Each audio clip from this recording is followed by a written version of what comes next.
Selamat berjumpa anak-anak.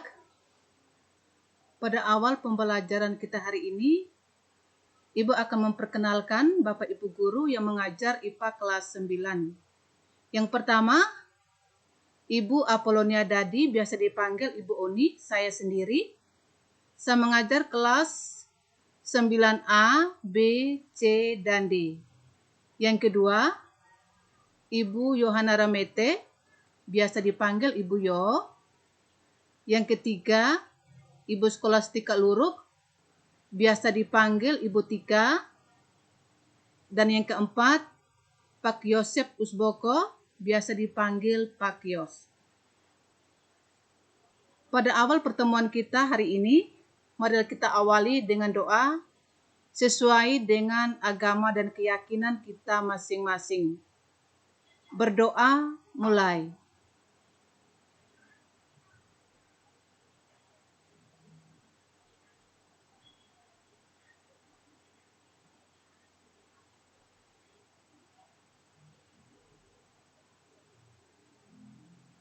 Berdoa selesai.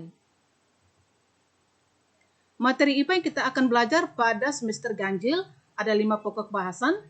Yang pertama, tentang sistem reproduksi manusia. Yang kedua, sistem perkembangbiakan tumbuhan dan hewan. Yang ketiga, pemarisan sifat dalam pemuliaan dan kelangsungan hidup makhluk hidup. Yang keempat, listrik statis dan peranannya dalam kehidupan. Dan yang kelima, listrik dinamis. Hari ini kita akan belajar tentang sistem reproduksi manusia. Adapun kompetensi dasar untuk pengetahuan menghubungkan sistem reproduksi pada manusia, gangguan pada sistem reproduksi dengan penerapan pola hidup yang menunjang kesehatan reproduksi.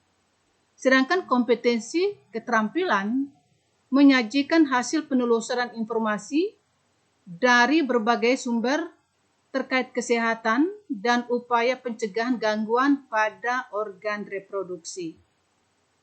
Adapun tujuan pembelajaran kita hari ini, setelah anak-anak menyimak video pembelajaran, diharapkan yang pertama, mendeskripsikan fase-fase pembelahan mitosis dan meiosis.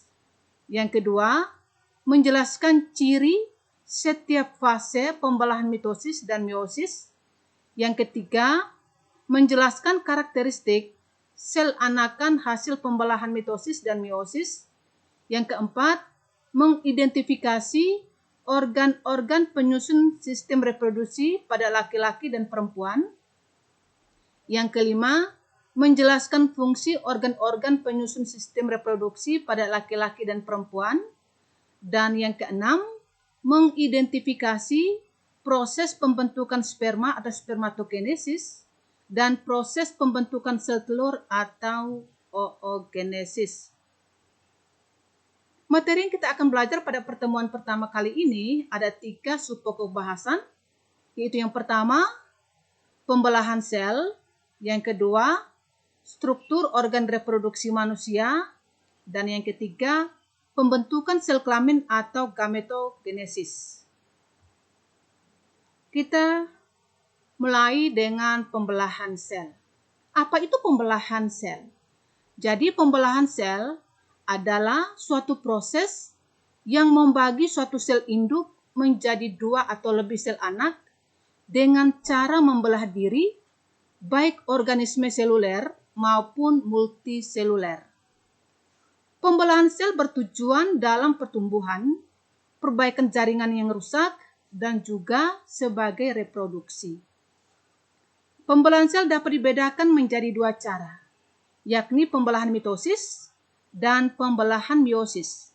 Kita akan belajar apa perbedaan pembelahan mitosis dan pembelahan meiosis. Pembelahan mitosis terjadi pada sel tubuh atau sel somatik yang mengalami pertumbuhan, perbaikan, atau reproduksi aseksual. Pembelahan mitosis menghasilkan 2 sel anakan yang memiliki jumlah kromosom sama dengan induknya, yang disebut dengan sel diploid atau 2N. Pembelahan mitosis berlangsung dalam satu tahap yang terjadi melalui 4 fase, yaitu yang pertama profase, yang kedua metafase, yang ketiga anafase, dan yang keempat telofase. Dari keempat fase ini memiliki karakteristik masing-masing. Kita akan mempelajari bagaimana karakteristik dari keempat fase pada pembelahan mitosis ini. Yang pertama, karakteristik dari fase profase. Kita lihat pada gambar di sini. Pada fase profase, di mana kromosom sudah mengganda, kemudian memadat, dan membran inti mulai rusak. Jadi itu pada fase profase. Kita lihat pada gambar yang kedua di sini adalah fase metafase. Pada fase metafase, kromosom berjajar pada bidang pembelahan. Ini kromosom semua sudah berjajar pada bidang pembelahan. Fase yang ketiga, fase anafase. Pada fase ini, kromosom bergerak menuju kutub yang berlawanan. Masing-masing kromosom bergerak menuju pada kutub yang berlawanan. Dan yang terakhir, telofase. Pada fase ini, membran inti mulai kembali bergabung. Dia berlawanan dengan fase yang pertama pada profase. Dan yang berikut, pada fase telofase, terbentuk 2 sel anakan yang bersifat diploid. Sifatnya sama dengan sel induk. Jadi, itu karakteristik atau ciri dari masing-masing fase pada pembelahan mitosis. Sekarang kita akan mempelajari bagaimana karakteristik dari pembelahan meiosis. Pembelahan meiosis terjadi pada sel gamet atau sel kelamin. Pembelahan meiosis menghasilkan 4 sel anakan yang masing-masing sel anakan hanya memiliki separuh atau setengah dari jumlah kromosom sel induk yang disebut dengan haploid atau N. Pembelahan meiosis berlangsung dalam 2 tahap, yaitu meiosis 1 dan meiosis 2. Meiosis 1 terdiri dari 4 fase, yakni profase 1, metafase 1, anafase 1, dan telofase 1. Sedangkan meiosis 2 juga mengalami 4 fase, yakni profase 2, metafase 2, anafase 2, dan telofase 2. Sekarang kita akan melihat bagaimana karakteristik dari masing-masing fase pada meiosis 1 maupun meiosis 2. Pada profase 1, kita lihat pada gambar di sini, membran inti mulai rusak menjadi bagian-bagian kecil atau disebut dengan fragmen. Kromosom sudah mengganda, kemudian memadat. Itu karakteristik dari profase 1. Sekarang kita lanjut dengan metafase 1. Pada metafase 1, kromosom berjajar pada bidang pembelahan. Kita lihat pada gambar di sini, semua kromosom berjajar pada bidang pembelahan. Pada anafase 1, gambar yang ketiga menunjukkan bahwa kromosom bergerak menuju ke kutub-kutub yang berlawanan. Dan yang terakhir, pada telofase 1, membran inti mulai terbentuk kembali. Terbentuk 2 sel anakan yang bersifat haploid. Dari meiosis 1 akan berlanjut dengan pembelahan meiosis 2. Pada meiosis 2, kita lihat gambar di sini, profase 2, 2 sel mengalami peristiwa yang sama, yakni membran inti mulai rusak menjadi bagian-bagian kecil atau disebut dengan fragmen. Pada metafase 2, kromosom berjajar pada bidang pembelahan. Anafase 2, kromosom bergerak menuju ke kutub-kutub yang berlawanan. Pada telofase 2, membran inti terbentuk kembali dan terbentuk 4 sel anakan yang bersifat haploid. Jadi perbedaan pembelahan mitosis dan meiosis, pada pembelahan mitosis menghasilkan 2 sel anakan yang bersifat diploid. Sedangkan pada meiosis, dia menghasilkan 4 sel anakan yang bersifat haploid. Jadi itu perbedaan yang mendasar pembelahan mitosis dan meiosis. Sekarang kita lanjut dengan struktur dan fungsi serta sistem reproduksi manusia. Yang pertama kita lihat organ-organ penyusun reproduksi laki-laki. Kita lihat pada gambar di sini, Ibu tampilkan ada dua gambar. Gambar yang pertama merupakan organ reproduksi laki-laki tampak dari samping, sedangkan gambar yang kedua, gambar B, merupakan organ reproduksi laki-laki tampak dari depan. Pada nomor 1, baik gambar A maupun gambar B, ini adalah nomor 1, merupakan penis. Sedangkan nomor 2 di sini adalah uretra. Nomor 3, dia hanya terdapat pada gambar A, yakni skrotum. Nomor 4, ini nomor 4 adalah testis. Nomor 5, kedua gambar jelas, yakni epididymis. Nomor 6, ini adalah nomor 6, adalah vas deferens. Nomor 7, kita lihat pada gambar, kedua gambar ada di sini. Nomor 7 adalah kelenjar prostat. Nomor 8 merupakan kelenjar Koffler. Ini adalah kelenjar Koffler. Nomor 9 adalah vesicula seminalis. Ini adalah nomor 9, hanya tampak pada gambar A. Sedangkan yang ke-10 adalah kantung kemih. Nah, kita akan mempelajari fungsi atau karakteristik dari masing-masing organ penyusun laki-laki. Yang pertama, penis.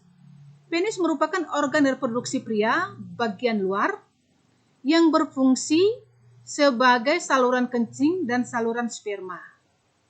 Yang kedua, uretra merupakan saluran yang terdapat dalam penis, merupakan akhir dari saluran reproduksi, berfungsi sebagai saluran keluarnya sperma dan urin.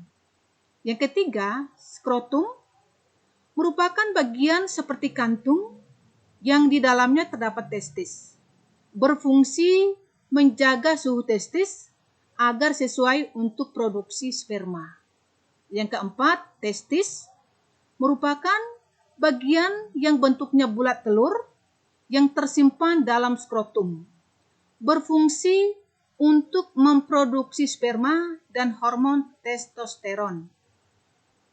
Yang kelima, epididymis merupakan saluran keluar dari testis yang bentuknya seperti tanda koma, berfungsi sebagai tempat pematangan sperma. Yang keenam, vas deferens merupakan saluran sperma yang berfungsi menyalurkan sperma menuju vesicula seminalis. Yang ketujuh, kelenjar prostat berfungsi menghasilkan cairan bersifat asam. Yang kedelapan, kelenjar Koffler berfungsi menghasilkan lendir dan cairan bersifat basah. Yang kesembilan, vesicula seminalis, bagian yang terletak di dalam belakang, di belakang kantong kemih, berfungsi menghasilkan nutrisi untuk perkembangan sperma. Jadi, itu bagian-bagian dari organ reproduksi laki-laki dan fungsi dan karakteristik masing-masing. Sekarang kita lanjut, kita akan belajar tentang organ reproduksi wanita. Pada gambar di sini kita lihat nomor 1 terdapat di sebelah kiri dan kanan merupakan ovarium atau indung telur. Terdapat satu pasang atau dua buah yang berada di sebelah kiri dan kanan. Yang kedua, fimbriae. Ini adalah fimbriae yang menyatu dengan ovarium. Yang ketiga, saluran telur atau tuba ovalopi atau oviduk. Yang keempat adalah rahim atau uterus. Yang kelima, bagian dari rahim yang merupakan lapisan paling dalam yang disebut dengan endometrium. Dan yang keenam adalah serviks. Dan terakhir, 7 merupakan vagina. Jadi itu merupakan organ-organ penyusun reproduksi wanita.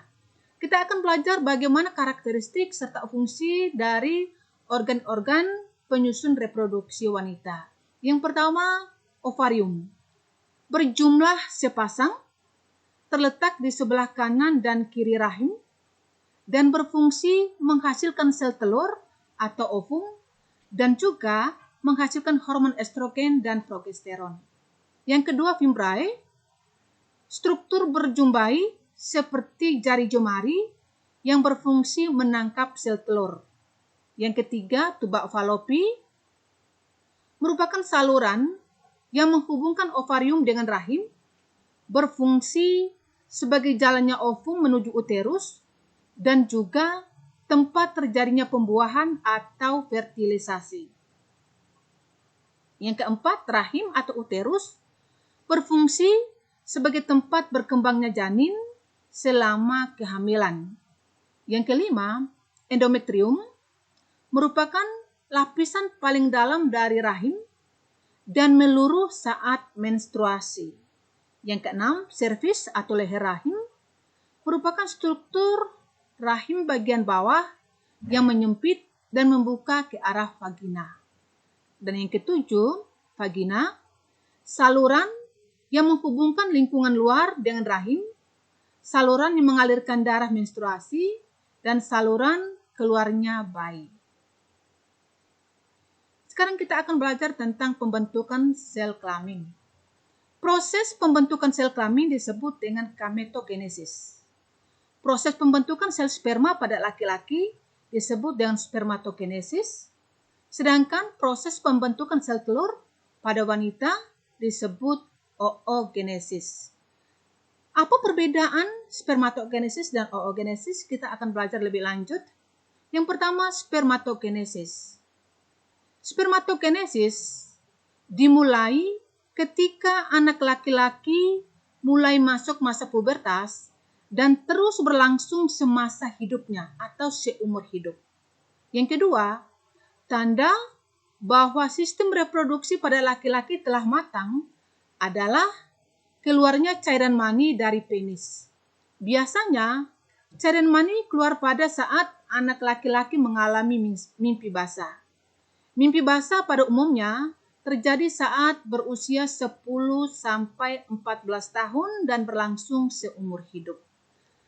Anak-anak, apakah kalian masih ingat di mana terjadi proses pembentukan sperma? Proses pembentukan sperma terjadi di dalam testis, tepatnya pada tubulus seminiferus, dan terjadi secara bertahap. Pada tubulus seminiferus terdapat sel induk sperma atau spermatogonium atau spermatogonia yang bersifat diploid atau 2N. Agar anak-anak dapat memahami, kita perhatikan gambar berikut. Ini gambar adalah testis. Di dalam testis terdapat tubulus seminiferus. Ini adalah penampang tubulus seminiferus. Di dalam tubulus seminiferus terdapat sel induk sperma atau spermatogonium atau disebut dengan spermatogonia. Spermatogonium atau sel induk sperma mengalami pembelahan mitosis. Pada saat pembelahan mitosis akan menghasilkan satu spermatosit primer yang bersifat diploid. Spermatosit primer mengalami pembelahan meiosis 1. Akan menghasilkan dua spermatosit sekunder yang bersifat haploid. Kedua spermatosit sekunder mengalami pembelahan meiosis 2, akan menghasilkan 4 spermatid yang bersifat haploid. Spermatid ini mengalami perkembangan, akan menghasilkan spermatozoa atau sperma. Ada 3 bagian penting pada spermatozoa atau sperma, yakni kepala, badan, dan ekor.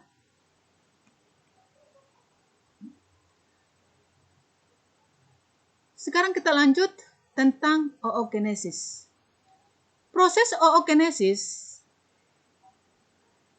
proses pembentukan sel telur pada seorang wanita dimulai sebelum anak perempuan lahir sampai masa menopause. Jadi itu perbedaan spermatogenesis dan oogenesis. Kalau spermatogenesis mulai dari seorang anak laki-laki masuk masa pubertas dan berlangsung seumur hidup, sedangkan oogenesis pada seorang anak wanita proses mulai sebelum anak perempuan lahir. Masih di dalam rahim ibu sudah terjadi proses pembentukan sel telur dan hanya sampai pada masa menopause. Pada saat bayi lahir, anak perempuan sudah memiliki bakal sel telur atau sel primordial sebanyak 200.000 sampai 2 juta. Namun, hanya sekitar 40.000 yang tersisa saat anak perempuan masuk masa pubertas dan hanya 400 yang matang atau berkembang sempurna.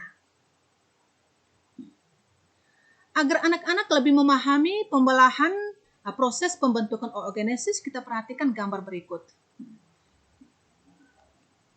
Ini gambar merupakan ovarium.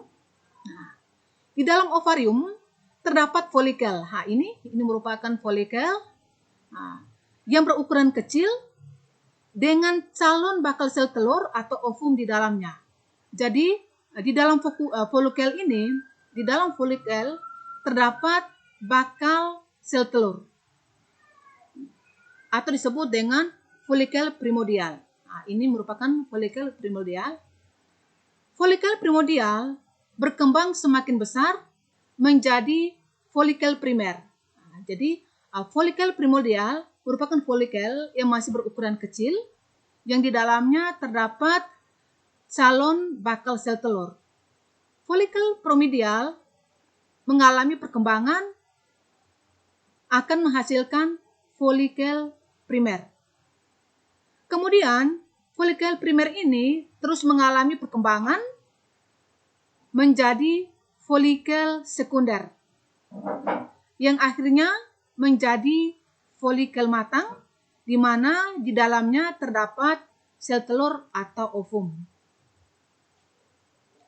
Folikel sekunder akan berkembang membentuk oogonium atau sel induk telur yang bersifat diploid. Ini adalah oogonium.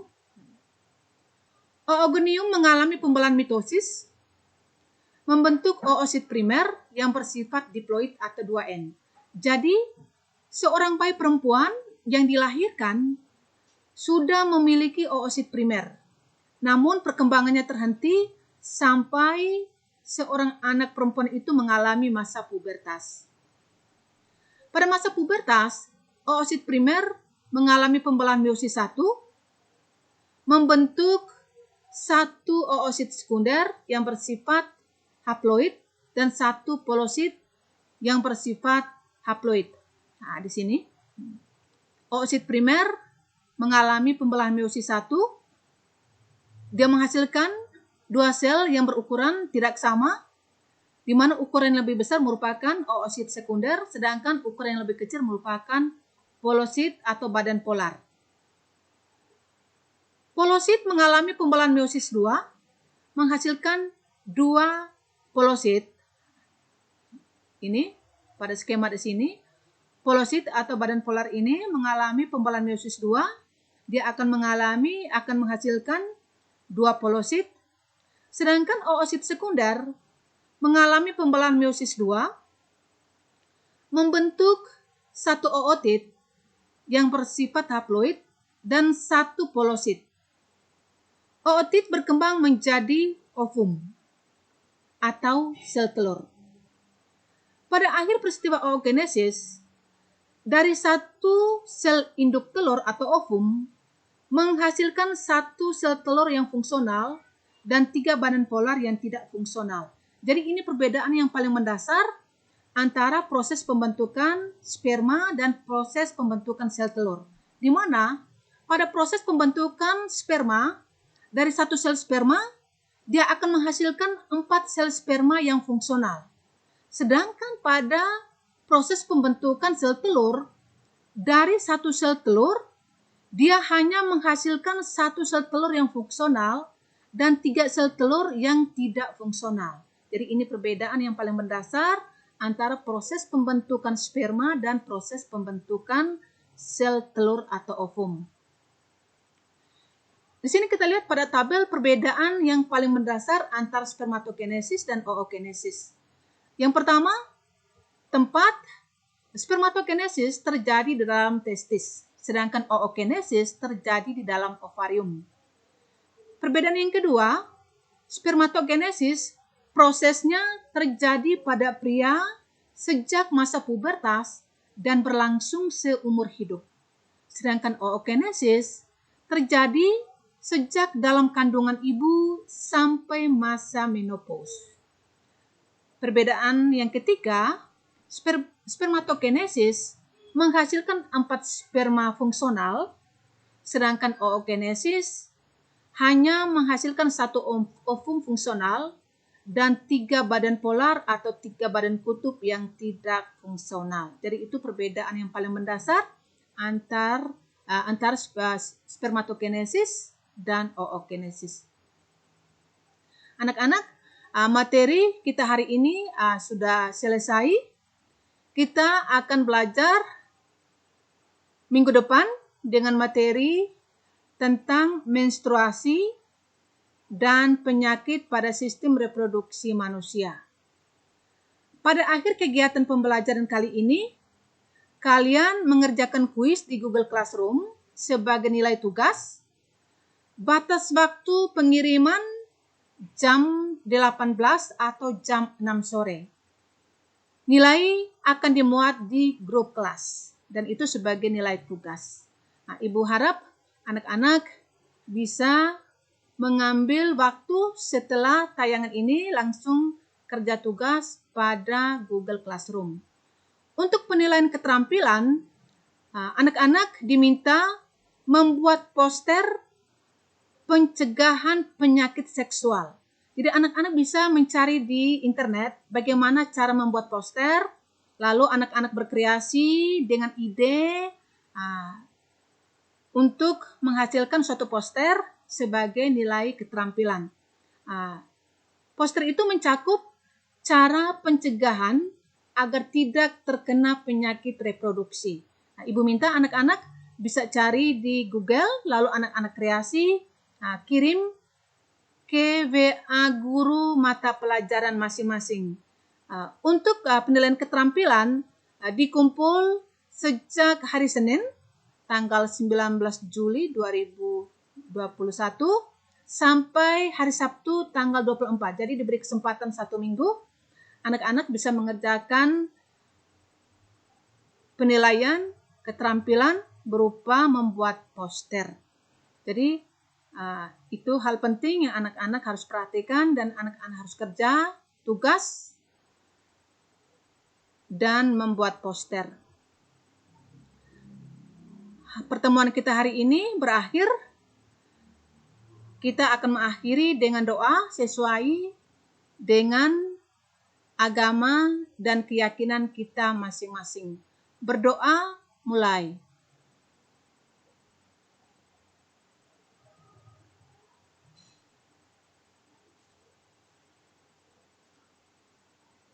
Berdoa selesai.